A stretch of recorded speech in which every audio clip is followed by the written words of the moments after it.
what happened was we didn't expect the sudden surge of COVID cases in Middelburg.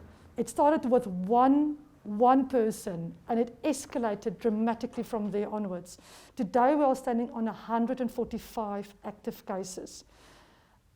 We are really trying our best as local government. There was loud hailing, there were pamphlets.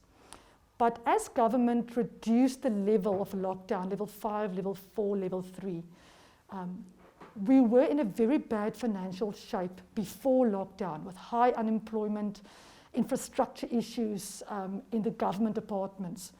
Lockdown made it worse. So people couldn't wait to get back into the economy. So they didn't listen. They ignored the warnings.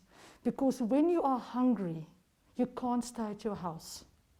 People couldn't understand why government says, stay at your house, wear a mask, but there's no food in the house. Our hospital is a very small rural hospital, 29 beds. They only have one ventilator, and there's, I think, about 3 beds that's isolated. And then the hospital, in the back of the hospital, was made as a quarantine site because, unfortunately, over 30 staff members were tested positive. And 30 staff members of a small hospital is a big chunk of the personnel. So there was a time, but 2 weeks ago, there were very, very limited staff members. The rest was in quarantine and the rest was self-isolating at home. They phoned the district and said, we have to close the hospital now because we do not have enough human resources.